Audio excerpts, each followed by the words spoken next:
the Mercury Theater on the air.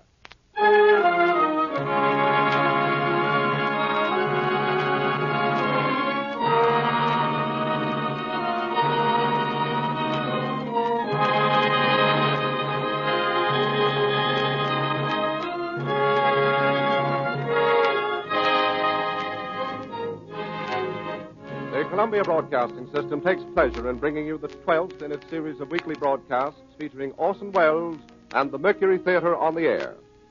Tonight, Broadway's and radio's most celebrated theatrical producing company brings to life the best-loved character in detective fiction, the Immortal Sherlock Holmes.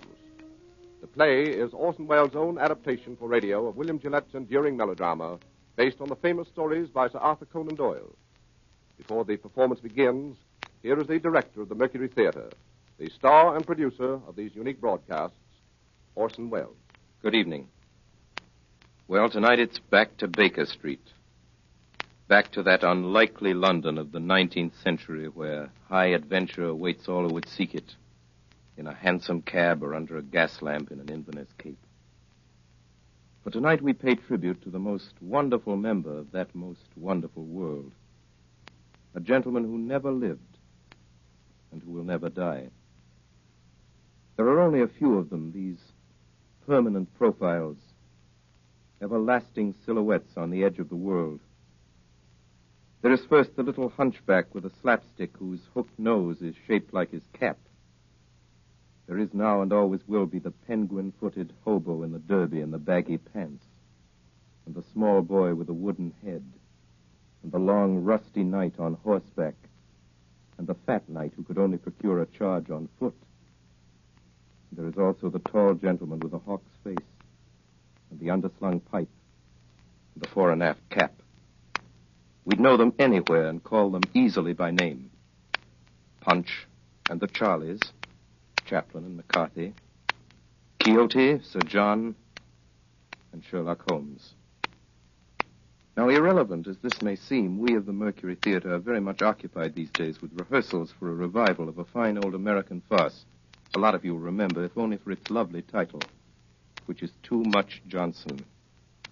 Its author was William Gillette, which reminded us, as it reminds you, of Sherlock Holmes.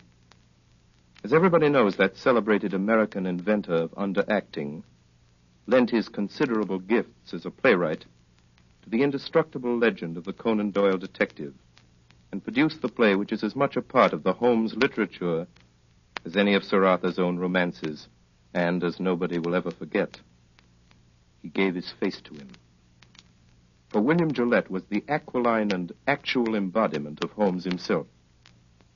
It is too little to say that William Gillette resembled Sherlock Holmes. Sherlock Holmes looks exactly like William Gillette. Sounds like him, too, we're afraid, and hope devoutly that the Mercury Theater and the radio will take none of the glamour from the beloved fable of Baker Street, from the pipe and the violin and the hideous purple dressing gown, from the needle and the cigar on the window ledge, and the dry, final, famous lines. Elementary, my dear Watson, elementary, the mere child's play of deduction.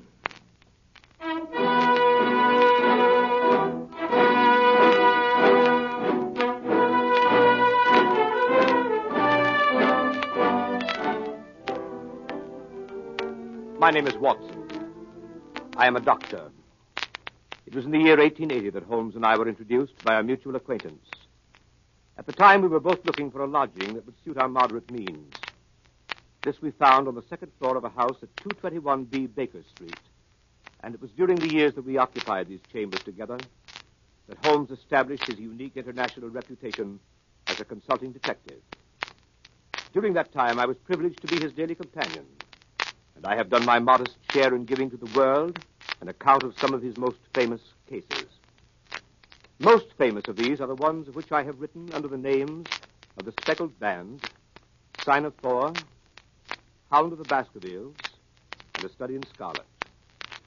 They represent, however, only a minute fraction of the 643 cases Holmes successfully solved during the years that we shared the lodgings in Baker Street. Other cases I hope one day to give to the world include the Tarleton murders, sudden death of Cardinal Tosca, the adventure of Ricoletti, of the clubfoot and his abominable wife, the case of Mrs. Farintosh, the circus belle, and the case of the royal family of Scandinavia. Each illustrate in their own way the remarkable genius of my friend Sherlock Holmes. Since my marriage 3 years ago, Holmes has continued to occupy the Baker Street lodgings by himself. And here almost every afternoon when my work in the office is finished, I am in the habit of calling on him. The sitting room as you go in is exactly as it has been for the past 13 years. The worn bearskin rug, the huge sofa covered with faded chintz, the mantelpiece cluttered with miscellaneous objects, unanswered letters and piles of loose tobacco. On one side of the fireplace, in a deep armchair, his pipe curling forth slow wreaths of acrid tobacco, draped in his hideous purple dressing gown, sits Sherlock Holmes with his violin under his chin.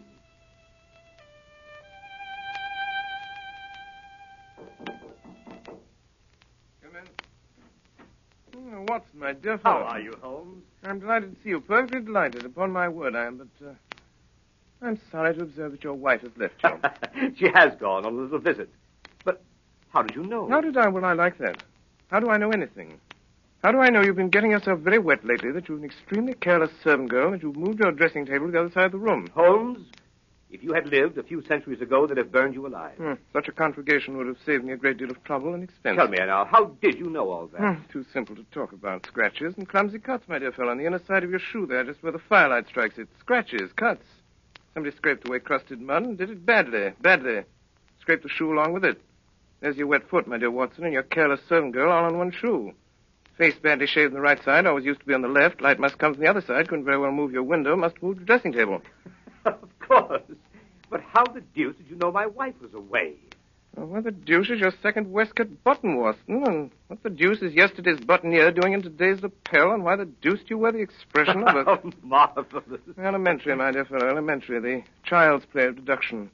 I'm only doing it for your amusement before we pass on to more serious matters. Oh, what is it now, Holmes? Watson, my dear fellow, the enthusiasm which has prompted you to chronicle, and if you will excuse my saying so, somewhat to embellish my little adventures, you've occasionally seen fit to introduce a certain element of romance which struck me as being just a trifle out of place. Something like working an elopement into the fifth proposition of Euclid. I merely refer to this in case you should see fit at some future time to chronicle the case on which I am about to embark. The strange case of Professor Robert Moriarty. Moriarty? I don't remember ever having heard of the fellow. No, Watson, you haven't.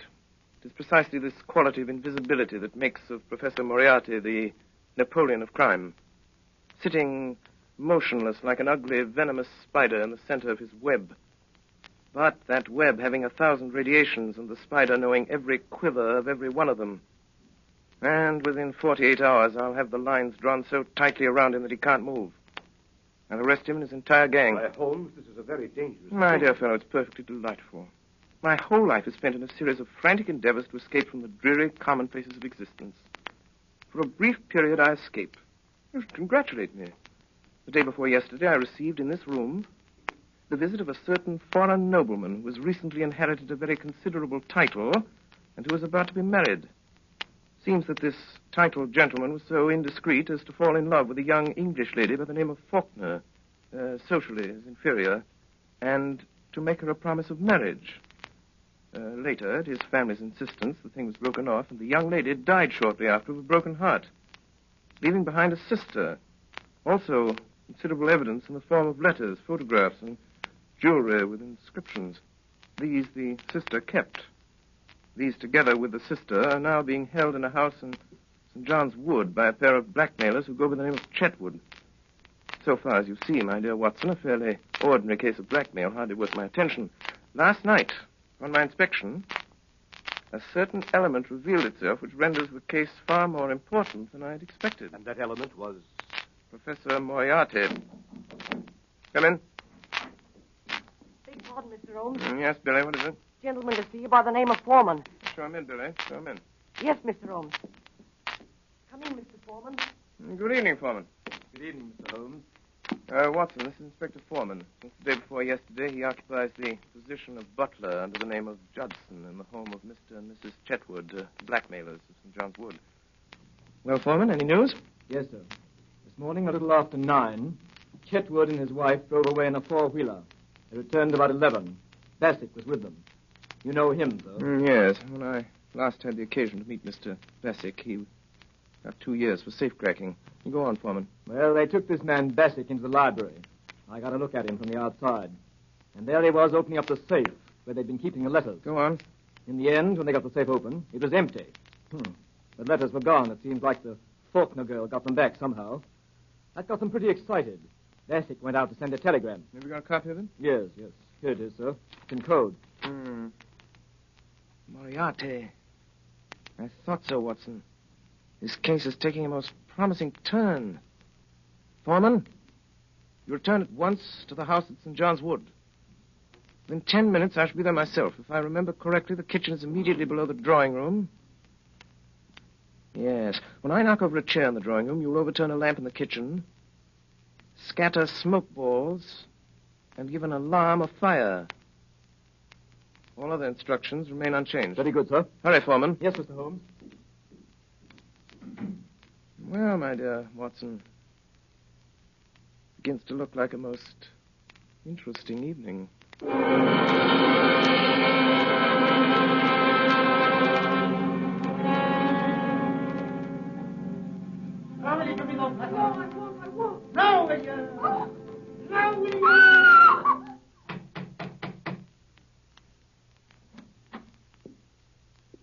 Good evening. My name is Sherlock Holmes. Whom did you wish to see, Mr. Holmes? Oh, thank you so much, Mr. Chetwood. I had myself announced by the butler on my way up. Butler? I didn't. Oh, very well. Oh, here he is. Yes, Judson. Miss Faulkner begs Mr. Holmes to excuse her. She is not well enough to see anyone this evening. Will you please hand this card to Miss Faulkner and say that I beg your pardon, Mr. Holmes, but it's quite useless, really. Oh, I'm so sorry to hear it. Yes, Miss Faulkner is, I regret to say, quite an invalid. She is unable to see anyone. Her health is so poor. Has it ever occurred to you, Mr. Chetwood, that she might be confined to the house too much? How does that concern you? It doesn't. I simply make the suggestion. Might like to think it over. What's your butler's name? Judson, sir. Very well, Judson. Go on, take my card up. Very good, sir. Well, this is really too good. Why, of course, he can take up your card or your note or whatever it is if you wish it so much. I was only trying to save you the trouble. Thanks. It's hardly any trouble at all to send up a card. You know, Mr. Holmes, you interest me very much. Oh, really? Upon my word, yes. We've all heard of your wonderful methods, the astonishing manner in which you gain information from the most trifling details. Now, I dare say in this brief moment or two, you've discovered any number of things about me. Nothing of consequence, Mr. Chetwood. I hardly more than asked myself why you were so distressed to see me at this particular moment and what there can possibly be about the safe in the lower part of that desk to cause you such painful anxiety. Yes, very good. Very good indeed. If those things were only true now, I'd be wonderfully impressed. It would be absolutely remarkable. Excuse me, sir. Judson. A message for you, Mr. Chetwood. You'll excuse me, I trust. It's from, Miss Faulkner. Well, really. She begs to be allowed to see you, Mr. Holmes. She absolutely implores it. Well, I suppose I shall have to give way. Judson, ask Miss Faulkner to come down to the drawing room. Say that Mr. Holmes is waiting to see her. Very good, sir. Quite remarkable, upon my soul. May I ask, if it's not an impertinent question, what message you sent up that could so have aroused Miss Faulkner's desire to come down? Merely if that she wasn't down here in 5 minutes, I'd go up. Oh, that was it. Yes, quite so. And unless I'm greatly mistaken, I hear the young lady on the stairs. In which case she has a minute and a half to spare. Alice, that is Miss Faulkner. Let me introduce Mr. Sherlock Holmes. Mr. Holmes. Miss Faulkner. I'm really most charmed to meet you, although it does look as if you'd made me come down in spite of myself, doesn't it? I thank you very much indeed for consenting to see me, Miss Faulkner, but regret to observe that you were put to the trouble of making such a very rapid change of dress. Oh, yes. I did hurry a trifle, I confess. Mr. Holmes is quite living up to his reputation, isn't he, Freddie? Come in. Yes, ma'am. What are you doing here, Judson? I beg pardon, ma'am. I was answering the bell. What bell? The drawing room bell, sir. What do you mean, you blockhead? No one rang the bell. I'm quite sure it was rung, sir. Well, I tell you it did not ring. Your butler is right, Mr. Chetwood. The bell did ring. How do you know? I rang it. What do you want? I want to send my card to the real Miss Faulkner. For real? I said the real Miss Faulkner. Judson, Yes, sir. Holmes, what right have you to ring for servants and give orders in my house? what right have you to prevent my cards from reaching their destination? And how does it happen that you and this woman are resorting to trickery and deceit to prevent me from seeing Alice Faulkner? Through some trifling oversight, Judson, neither of the cards I handed to him has been delivered. Kindly see that this error does not occur again. My orders, sir. Ah, you have orders. I can't say, sir. You were told not to deliver my card. What business is it of yours, I'd like to know? I shall satisfy your curiosity on that point in a very short time, Mr. Chetwood. Yes, and you'll find out in a very short time that it isn't safe to meddle with me. It wouldn't be any trouble at all for me to throw you out into the street. Possibly not, but trouble would swiftly follow such an experiment on your part. It's a cursed lucky thing for you I'm not armed. Yes, well, Miss Faulkner comes down, you go and arm yourself. Arm myself? I'll call the police. What's more, I'll do it now. Oh, no, you will not do it now. You will remain where you are until the lady I came here to see has entered this room. What makes you so sure of that? Because you will prefer to avoid an investigation of your suspicious conduct, Mr. James Larrabee. Larrabee? That is the name under which you are known to Scotland Yard, I believe, Mr. Chetwood. This lady here is your wife. To you, Judson, you will either deliver that card to Miss Faulkner at once or sleep in the police station tonight. That is of small consequence to me, which you do. Shall I go, sir? Go on. Take up the card. It makes no difference to me. A short time since, Larrabee, you displayed an acute anxiety to leave the room. Pray do not let me detain you or your wife any longer. Take it you prefer to remain while I talk to Miss Faulkner? We do, Mr. Holmes. Ah, last, Miss Faulkner. Is it Mr. Holmes? Yes, You wish to see me? very much indeed, Miss Faulkner, but I'm sorry to see that you are far from well. Oh, no, No? Beg your pardon. What does this mark mean? Oh, nothing. Nothing? No. And the mark here on your neck, plainly showing the clutch of a man's fingers, does that mean nothing also? Occurs to me that I should like to have an explanation of this. Possibly you can furnish one, Mr. Larrabee. How should I know? It seems to have occurred in your own house. What if it did? You'd better understand that it isn't healthy for you or anyone else to interfere with my business. Ah, that is your business. We have that much at least. Pray be seated, Miss Faulkner. I don't know who you are, Mr. Holmes, or why you were here. I shall be very glad indeed to explain. My business is this. I've been consulted as to the possibility of obtaining from you certain letters addressed to your sister, which are supposed to be in your possession. I cannot give up my sister's letters, Mr. Holmes. There are other things besides revenge. There is punishment. Believe me, Miss Faulkner. There is nothing more to say. Good night, Mr. Holmes. But my dear Miss Faulkner... Oh, I'm so sorry. How clumsy of me to turn over this chair. Fire! Fire! Oh, help, sir. Oh, what's Help, that? help, What's that? What is What's going on in your house here? Fire, where? The lamp, sir. Lamp? The lamp in the kitchen, sir. It fell off the table and everything down there is blazing, sir. Quick, sir, come down. Put it coming. Yes, yes, yes. Ready, sir, quick.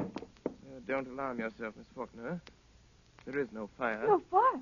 The smoke was all arranged for. Arranged for? What does it mean, Mr. Holmes? It means this, Miss Faulkner. It means that I wanted a package of letters, Miss Faulkner, and that by following your eyes just now, when you thought there was a fire, I discovered that you'd hidden them in the upholstery of this chair. Yes. Quite elementary, as you see. And now that they're in my possession, there seems to be no reason for me to remain any longer in this house.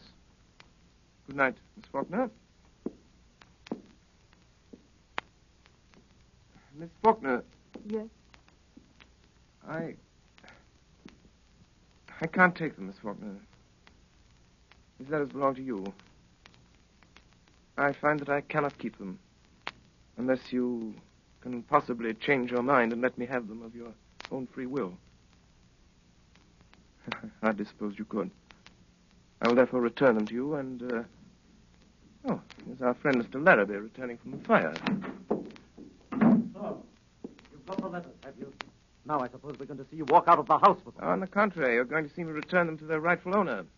Miss Faulkner, here are your letters. Should you ever change your mind and be so generous, so forgiving as to wish to return these letters to the one who wrote them, you have my address. In any event, rest assured there will be no more cruelty, no more persecution in this house. Thank you, Mr. Holmes. You are perfectly safe with your property, Miss Faulkner, for I shall so arrange it that your faintest cry of distress will be heard. And if that cry is heard, it will be very unfortunate for those who are responsible. As for you, Mr. Larrabee, and you, madame, I beg you to understand that you continue your persecution of that young lady at your peril. Good night. Miss Faulkner. Come here, Miss Faulkner. Now. Are you going to give me those letters? No, never. Are you going to give me those letters? Oh. Now then. Be careful, Jim. You shut up. Now then, Miss Faulkner. Do you give me those letters, or do I break your arm? What's that? Someone knocked on the door. No, it was on that side. Did you call, madam? I think someone knocked, Judson. I'll see, madam.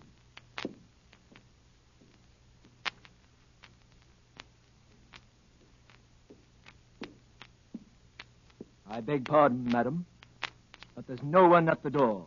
Very well, you may go. He's got us watched. What we want to do is to leave it alone. Let the Emperor have it. Do you mean Professor Moriarty? That's who I mean. Once let him get at it, he'll settle it with Holmes pretty quick. Don't you worry a minute.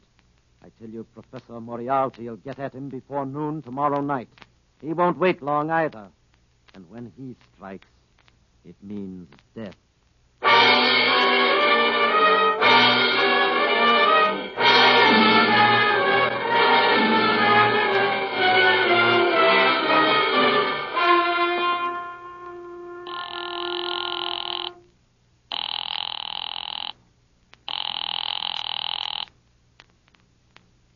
Number? 82. V71. Moriarty speaking. Come in, Bessie. Your report, come in, Manning. The whole thing was a trap, set and baited by an expert. And Manning? Manning has disappeared. Disappeared. Sherlock Holmes again. And now this Larrabee job. He's in on that, too. And that's where he's made his mistake. Mr. Holmes is playing rather a dangerous game, Bassett. Inspector Wilson tried it 7 years ago. Wilson is dead. 2 years later, Henderson took it up. We haven't heard anything of Henderson lately, eh? Not a thing, sir. You'll see about that. This Holmes is rather a talented man. He doesn't realize there isn't a street in London that'll be safe for him if I whisper his name to Cragen.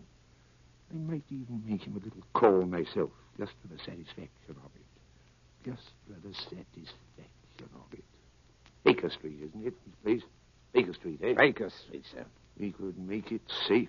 We could make it absolutely safe for 3 streets in every direction. Yes, sir, but we could. We've done it over and over again elsewhere. Police deployed, men in every doorway. Do this tonight in Baker Street. At 9 o'clock, call his attendants out on one pretext or another and keep them out. You understand? I'll see this Sherlock Holmes myself. I'll give him a chance for his life. That's it. Yes, sir. Notify the Lascar that I may require the gas chamber at Stepney tomorrow night. And have Craig in there at 10:15 with his crew. Tell Larrabee I shall want him to write a letter to Mr. Sherlock Holmes, which I shall dictate. Meet me here at 7. And Bassett, place your men at 9 tonight for Sherlock Holmes's house in Baker Street. You still go there yourself, sir? I will still go there myself. At this meeting tomorrow night, sir, to get him in the gas chamber. If I fail to kill him in Baker Street, you'll have him in Swandam Lane. Either way, I have him, Bassett. 2 strings to our bow. 2 strings, eh, Bassett? Yes.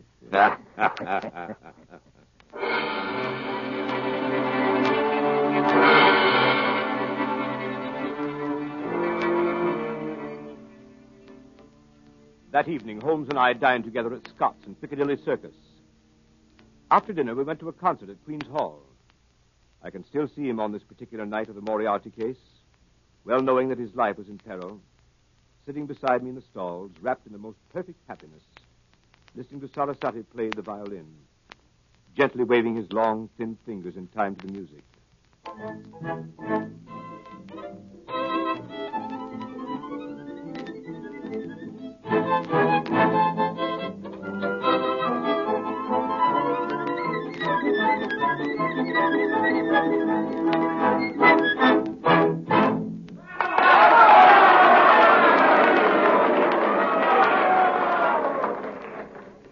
it was over, he rose, put on his long coat, and started with long steps in the direction of the street. Come, my dear Watson. Let's go on to Baker Street. I have an idea that very soon we shall be receiving a most interesting visit. In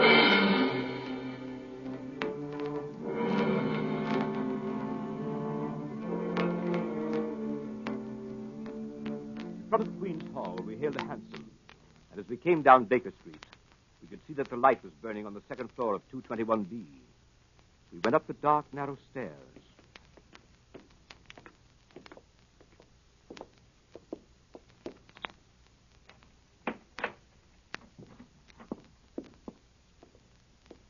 Mr. Holmes. The boy Billy was waiting for us. Mr. Holmes. What is it? Mrs. Hudson's compliments, sir, and she wants to know if she can see you.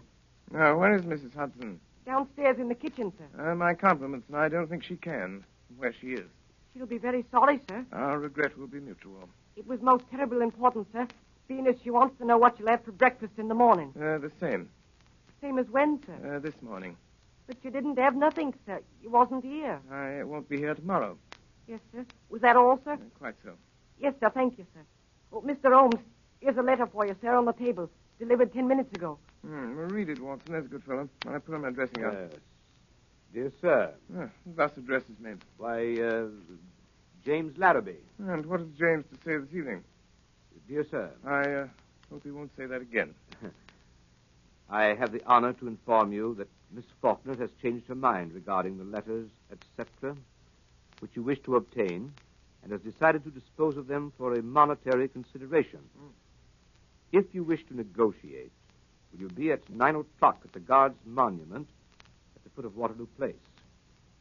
You will see a four-wheeler with wooden shutters to the windows.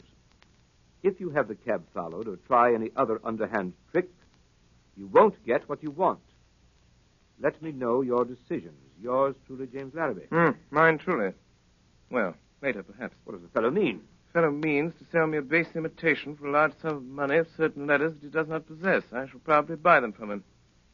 Now, see if I have the points. Tonight, 11 o'clock, Guards Monument, cab with wooden shutters, no one to come with me, no one to follow. Or I don't get what I want. Quite right.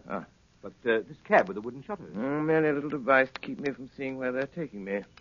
Billy. Yes, sir. Give this to the man. It was a woman, sir. Oh, young or old? Looked quite young, sir. Handsome? Four-wheeler, sir. Seen the driver before?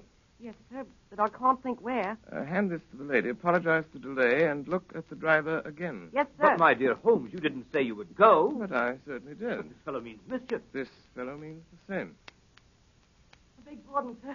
A message come over from the chemist on the corner to say a man has been hit by a bus. Looks like his legs broke. And would Dr. Watson kindly step over and help till the ambulance You comes? certainly are. Go at once. I'll be back in a minute, Holmes. Billy, Yes, sir. who brought that message? Boy from the chemist, sir. Yes, of course, but which boy? Must have been a new one, sir. I ain't seen him before. Billy, get downstairs quickly. Look after the doctor. The boy's gone. There's a man with him. It means mischief. Let me know. Don't stop to come up. Ring the doorbell. I'll hear it. Ring it loud. Yes, sir.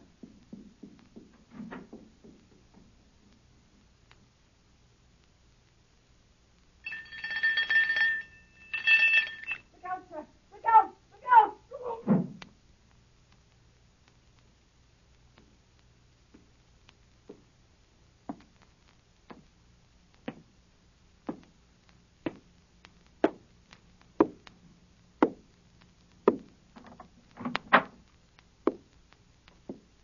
Dangerous habit, Mr. Holmes, to finger loaded firearms in the pocket of one's dressing gown. I give you my word, Professor Moriarty. You'll be taken from here to the hospital if you keep your hand behind you like that. That's better. In that case, please put your revolver on the table.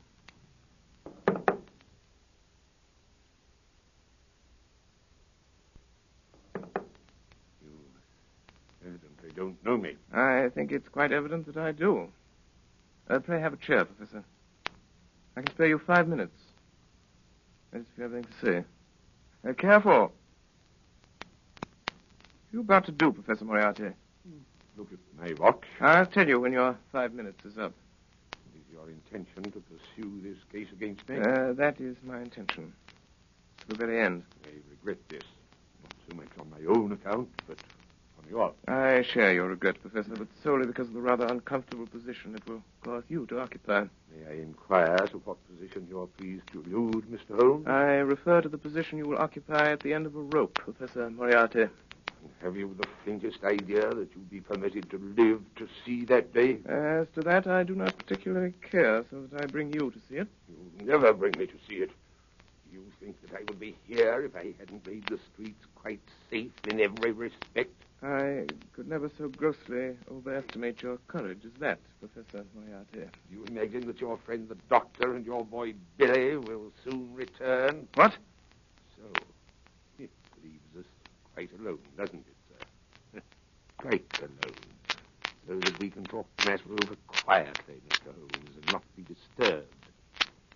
In the first place, I wish to call your attention to a few memoranda which I've jotted down, and which you will find... There they are. Look out. Don't do that. Hands down, quickly. You'll farther away from that memorandum book you're talking about. I was merely about to take out a small notebook. Well, merely don't do it. I don't want it. I've got one of my own. If you want it, we'll have someone get it for you. I always like to save my guests unnecessary trouble.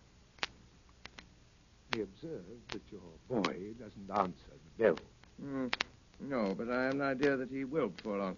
It may possibly be longer than you think, Mr. Holmes. What? That boy? Yes, that boy. At least we'll try the bell once more, Professor. Doesn't it occur to you that he may possibly have been detained, Mr. Holmes? It does, Professor. But it also occurs to me that you're in very much the same predicament, Professor Moriarty. I beg pardon, sir.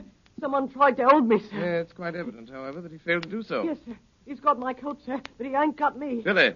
Yes, sir.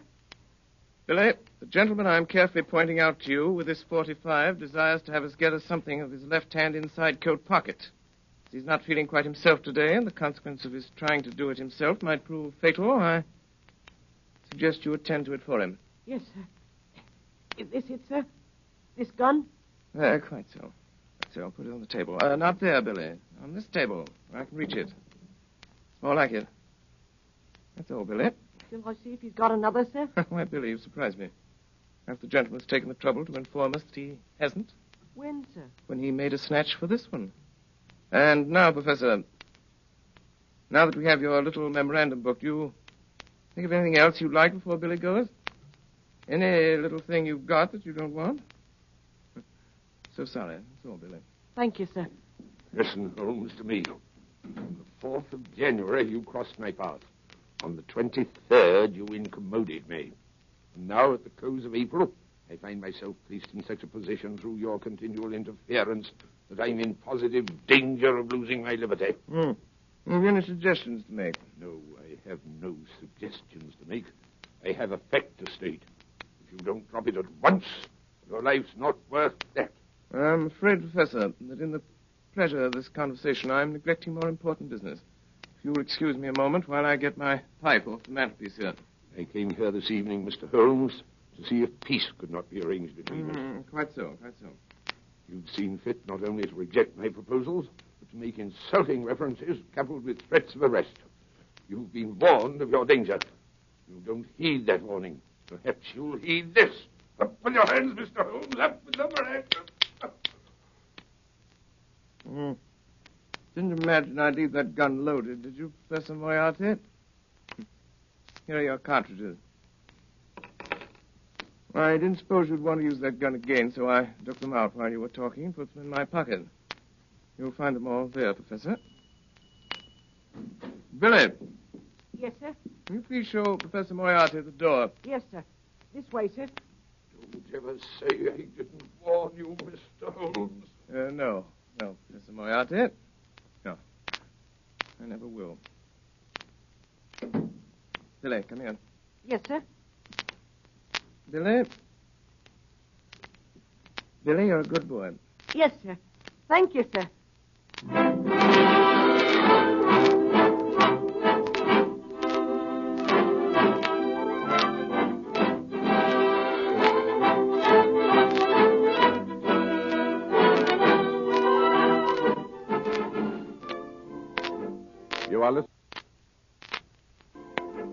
You are listening to the Columbia Broadcasting System's presentation of Orson Welles and the Mercury Theater on the Air in Sherlock Holmes, with Orson Welles in the title role and Ray Collins as Dr. Watson. We pause a moment for station identification. This is the Columbia Broadcasting System.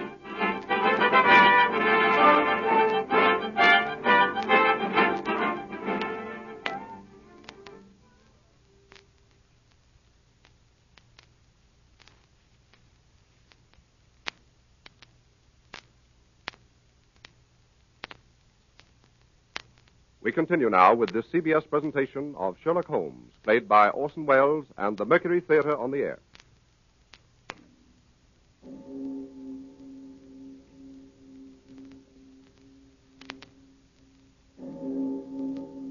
It was exactly 9 o'clock when Sherlock Holmes left the house in Baker Street. He had given the strictest instructions that no one was to follow him. If there had been no word from him by noon of the following day, we must notify Scotland Yard. I went to the window and looked after him as he went down Baker Street. A tall, thin figure in a gray ulster, walking with long, smooth steps in the direction of Langham Place. There he entered a cab.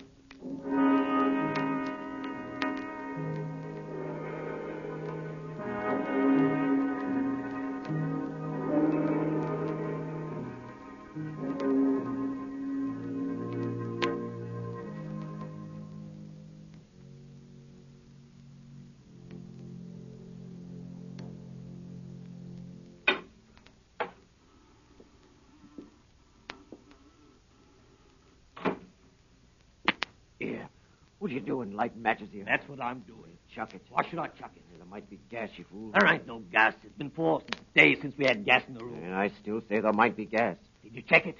I will. Here goes. Ready? Give it a turn. That'll do. Turn it off. 5 minutes of that. All your troubles are ended. Here. What's that? Bassick? That's right, Cragen. Did you hear it? Yes, sir. McCabe? Yes, sir. Be careful now, you boys. You've got a tough one tonight. You ain't said who, as I've heard. Sherlock Holmes. Oh. You mean that, sir? God's truth. You're going to count him out. Well, if you don't and he gets away, I'm sorry for you, that's all. Jack, the governor's here. Not the governor himself. Professor Moriarty. Shut up.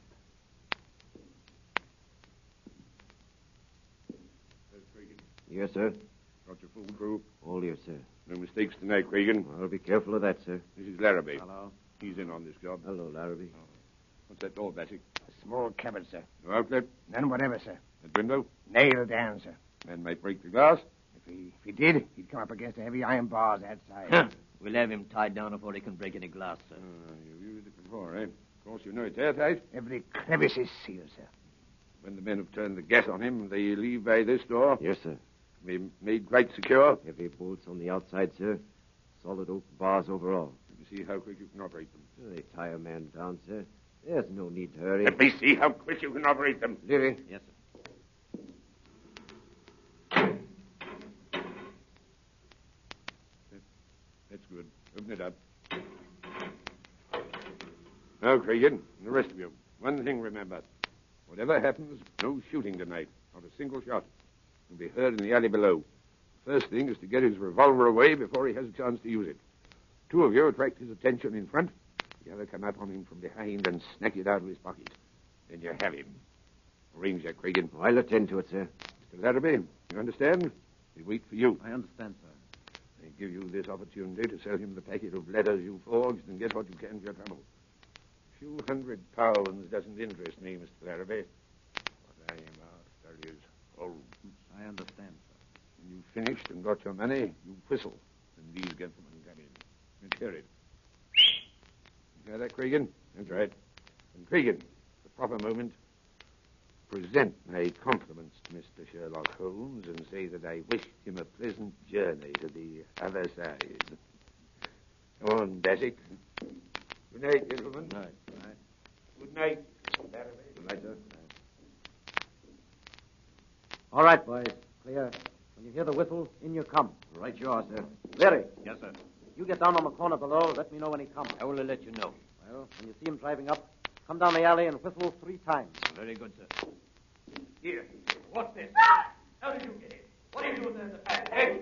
What is it, Larry? A woman here in the back. Bring her in. Come on, you. Come on. Oh, it's you, Miss Faulkner. It's true, then. How did you get to this place? I followed you in a cab. What have you been doing since I came up here? Informing the police, perhaps? No. I was afraid he'd come, so I waited. To warn him, I suppose. No. To warn him, yes. You're going to swindle and deceive him, sell him a packet of false letters. I know that. What else are you going to do to him? Wouldn't you like to know? Where are those men who came up here? What men? Three terrible-looking men. I saw them go in at the street door. You don't mean these men, do you, Miss Faulkner? No! Tie her up, boys. Can't make a noise. Here we go. Tie her up. Listen. That's him. There he is now. What? Holmes? That's him. That's the signal. You won't have time to get her out. Shut her in there in the cupboard. Yeah, that'll do. In with her. Into the cupboard. Hey, hurry, lock this here cupboard door. I'll drive something in there. Here, this knife. This'll do it. That'll hold up. Now, quick, quick!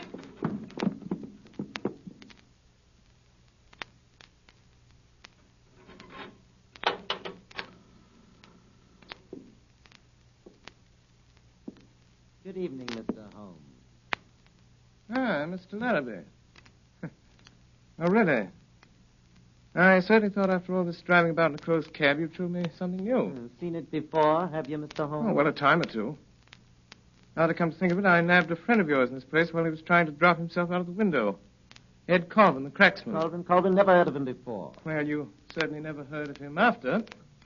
Sure of that. A brace of counterfeiters used these luxurious chambers in the spring of '89. One of them hid in that cupboard. We pulled him out with the heels. Quite interesting. But times have changed since then. So they have, Mr. Larrabee, so they have. But then it was only cracksmen, counterfeiters, pickpockets, and petty swindlers of various kinds. But now... Well, what now? Well, between you and me, Mr. Larrabee, we've heard some not altogether agreeable rumors. Rumors of some pretty shady work not far from here. Murder to a very peculiar kind. I've always had a suspicion... That's it. My surmise was correct. It is. It is what? This room is corked, sealed. What does that signify to us? Nothing to us, Mr. Larrabee, nothing to us. But it might signify a good deal to some poor devil who's been caught and gassed in this trap. Well, if it's nothing to us, suppose we leave it alone and get to business. My time is limited. Yeah, of course. I should have realized that these reflections could not possibly appeal to you. Well, have a cigar, Mr. Holmes? Oh, thanks. Oh, good cigar, this, Mr. Larrabee. A genuine Havana. Glad you like it. Now, here is the little packet of letters which is the object of this meeting. I haven't opened it yet, but Miss Faulkner tells me everything is there. I suppose, Mr. Larrabee, that as Miss Faulkner knows nothing about this affair, we omit her name from the discussion. What do you mean? Who told you she doesn't know? You did. Every look, tone, gesture, everything you've said and done since I've been in this room has informed me that Miss Faulkner has never consented to this transaction. It is a little speculation of your own. Oh, I suppose you think you can read me like a book. Oh, no, like a primer. Well, let it pass. How much will you give? £1,000. I couldn't take it. What do you ask? 5,000. I couldn't give it. Well, I've been offered 4,000 for this little Why packet. didn't you take it? Because I intended to get more. Oh, that's too bad. They offered 4,000. They'll give 5. They won't give anything. Why not? They've turned the case over to me. Will you give 3,000? Mr. Larrabee, strange as it may appear, my time is limited as well as yours. I have brought with me the sum of £1,000, which is all that I wish to pay. If it is your desire to sell at this figure, kindly appraise me of the fact at once. If not, permit me to wish you a very good evening. Well? You can have it. It's too small a matter to haggle over. Give me the money. Certainly. I thought you said you'd only brought just 1,000. I did. This is it. You brought a trifle more, I see. Quite so. I didn't say I hadn't brought any more. You can do your little tricks when it comes to it, can't you? It depends on who I'm dealing with. Yeah. You give me that money. Come on, quick. Hand it over. Get over! Now, I've got you where I want you, James Larrabee. You've been so cunning and so cautious and so wise, we couldn't find a thing to hold you for, but this little slip will get you in for robbery. You'll have me in for you. What are your views about being able to get away from here yourself? I do not anticipate any particular difficulty. Robbery, eh? Why, even if you got away from here, you haven't got a witness. You haven't got a witness to your name. I'm not so sure of that, Mr. Larrabee. Not so sure of that. You usually fasten this cupboard door with a knife? Come away from that door! Faulkner! Stand back. Oh, contemptible scoundrel. What does this mean? I'll show you what it means, Patrick. Quick. I'm afraid you're badly hurt, Miss Faulkner. Mr. Holmes, look behind you! What in there, boy? I'll have to ask you gentlemen to wait just one moment, please. Here there. What's the idea of sitting down and writing? What are you writing? Writing your will, I suppose. No, only a brief description of one or two of your gentlemen. The police. I'm ready now. Wait a bit.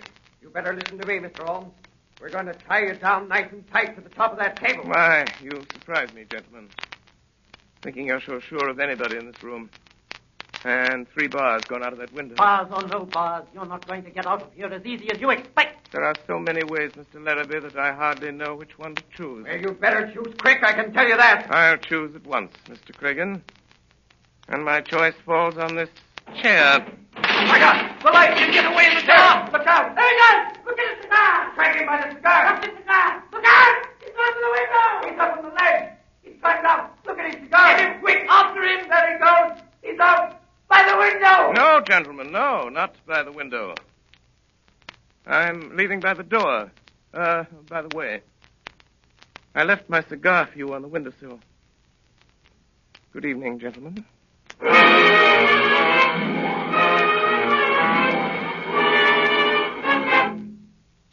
There was no news of Holmes that night, and Billy reported next morning that he had not breakfasted at home. I had a busy morning at my office in Harley Street.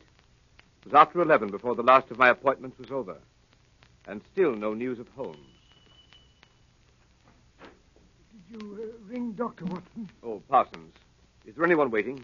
I have to be in Baker Street at noon. There's one person in the waiting room, Doctor. A lady, sir, and she wants to see you most particular. What about? She didn't say, sir, only she said it was of utmost importance to her if you'll see her, sir. Oh, very well, I'll see her and call a cab for me at the same time and have it wait. Show the lady in. Yes, sir. This way, ma'am. This way. Ah, Doctor, it's awfully good of you to see me. I'm Mrs. H. DeWitt Seaton. Dear me, I didn't bring my card case. Or if I did, I've lost it. Don't trouble about a card, Mrs. Seaton. They said you were Mr. Holmes' friend. Several people told me that. Several. They advised me to ask you where I could find him today, this morning. And everything depends on it, Doctor. Everything. I'd go to Mr. Holmes at once. But I've been, and he wasn't there. You went to Mr. Holmes' house? Yes, in Baker Street. That's why I came to you. They said he might be here. No, he isn't here. But don't you expect him this morning? No, there's no possibility of Mr. Holmes coming as far as I know. But couldn't you get him to come? It would be such a great favor to me. I'm almost worn out with going about and with this dreadful anxiety. If you could get word to Mr. Holmes to come... I could not get him to come, madam, and I beg you to excuse me. I'm going out myself on urgent business. I have no idea where Mr. Holmes could be. What's that, Parsons? Sounded like an accident, sir. Probably nothing more than a broken-down hansom. See what it is, Parsons. That's the bell, sir. Somebody's hurt, sir, and they're wanting you. Well, don't allow anybody to come in. I have no more time. Very well, sir. But they're coming in, Doctor. Let the old man come in, Carl. Yes, to bring him in. There ain't nowhere else for him to go. Can't the doctor's off his business and he can't come in when he's there. The doctors can't see anybody. He's got to come in. We can't leave him out in the street, can we? All right, help him in, Parsons. Oh, Doctor, isn't it frightful? Can I be of some use, None Doctor? whatever, none whatever. But, Doctor, I must see the poor fellow. Oh, my leg, my leg. Right this way, sir. Be careful of the sill, sir. That's it. It's an accident. You can't help an accident. Oh, you can't. That's plain enough. He was on the wrong side of the street, he was. Now, over to this chair. No, I'll sit here. No, this is the chair, sir. Don't you suppose I know where I want to sit down? You'll sit down here. That isn't the doctor. The doctor will have a look at you. Here's the doctor. That isn't the doctor. Yes, it is a doctor. Here, doctor. You just come and have a look at this old bloke, will you? He's hurt himself a little then. Are you a cabman? Yes, I'm the cabman. Well, I'll have you arrested for this. Arrested? Arrested! You can't arrest me. No, I can't, but somebody else can. Where's my hat? Where's my hat? My hat! My hat! Never mind your hat. I will mind my hat, and I'll hold you responsible. There's your hat in your hand. Go on, sit down. That isn't my hat. Here, you're responsible. I'll have you arrested. Here, come back. I'll go and stick around here. You know, I got to go and attend to my meeting all. Bring your horse in here. I want to speak to him. Conspiracy. I won't stay in this place. If I ever get out of here alive... What are you staring at me for, lady? Parsons, tell that cab to wait for me. I must see if he's badly hurt. Yes, sir. Now, my friend, if you'll sit quiet for one moment, I'll have a look at you. Well, stay still, will you? Well, how can I... Remarkable weather we're having, eh, Doctor? Holmes! What on earth? How about helping me remove some of this ridiculous disguise, Watson? Holmes! Is that you? Quite so, my dear fellow, quite so. Holmes! Watson, only get out that window. Look out, the blind! What do you want me to do? Nothing. Already been done by Mrs. Larrabee here. Look out, Holmes. She can get out that way. I don't think so, Watson. Foreman! I've got her, sir. Good work, Foreman. I'll take this lady in charge. Yes, sir. Very good, Foreman. Wait for me outside. Yes, sir. Oh, Watson, my dear fellow, I regret to say that up to the present time, Professor Moriarty himself has not risen to the bait. Where do you think he is? In the open streets, under some clever disguise. Watching for a chance to get at me. And was this woman sent in here? Quite so. A spy. To let them know by some signal if she found me in the house. Now they know. Pull down that blind, Watson. I don't care to be shot at from the street. I imagine we shall hear from Professor Moriarty very soon now. Mr. Holmes! Mr. Holmes! What did I tell you? He's come, sir. From where? The house across the street. He was in there watching these windows. He must have seen something, for he's just come out. There was a cab waiting in front of this house, sir, and he's climbed up and changed places with the driver. Get out again quick, Billy, and keep your eye on him. Yes, sir. Thank you, sir. Watson, if you let me have a rather heavy portmanteau for a few moments, I won't do it any harm. Parsons, my large Gladstone over there in the corner. Bring it here, please. Yes, sir. Here you are, sir. Here's the portmanteau. Thank you, Parsons. Put it down there. Thank you so much. Parsons, you ordered a cab for the doctor a short time ago. It's been waiting, I believe. Yes, sir, I think it has, sir. Be so good as to tell the driver to come in here and get a valise. When he comes, tell him that's the one. Very good, sir. My dear Watson, times like these you should tell your man never to take the first cab that comes on call, nor yet the second.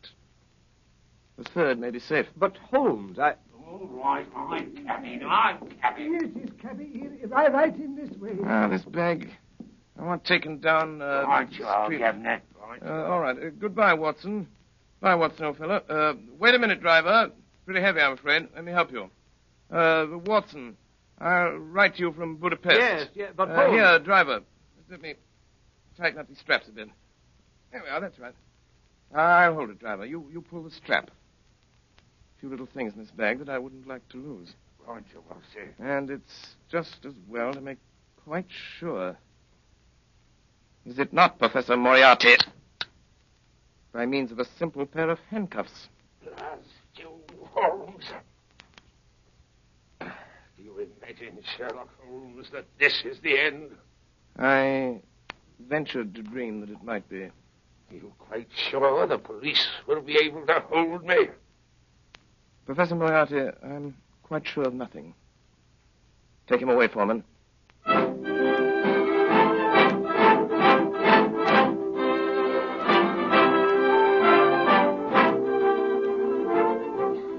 And so, my dear Watson, ends the strange case of Miss Alice Faulkner. Well, what about the letters? Oh, the letters. They were returned to their rightful owner over an hour ago. I suspected from the start that Miss Faulkner was really a nice girl at heart.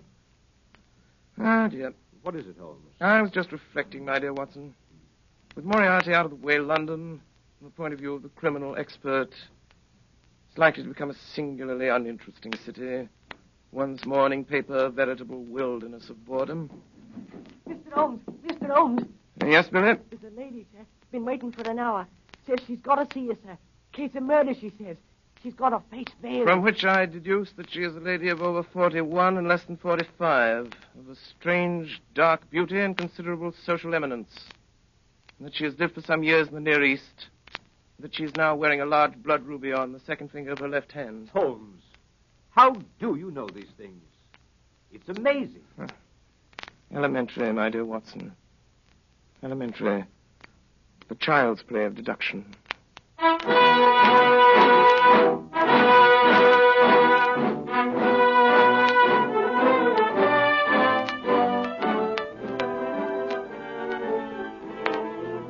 Again tonight, the Columbia Broadcasting System, through its affiliated stations coast to coast, has brought you Orson Welles and the Mercury Theater on the Air, the 12th production in this unique series featuring Broadway's and radio's most celebrated theatrical producing company.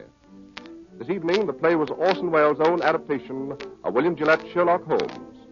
In the cast, Dr. Watson, played by Ray Collins. Alice Faulkner by Mary Taylor. Madge Larrabee by Brenda Forbes. James Larrabee by Edgar Barrier.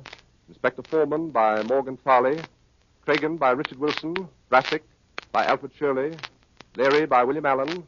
Billy by Arthur Anderson. Professor Moriarty by Eustace Wyatt. And Sherlock Holmes by Orson Welles. The orchestra was conducted by Bernard Herrmann, and the production was supervised for CBS by Davidson Taylor. Your announcer is Frank Gallup.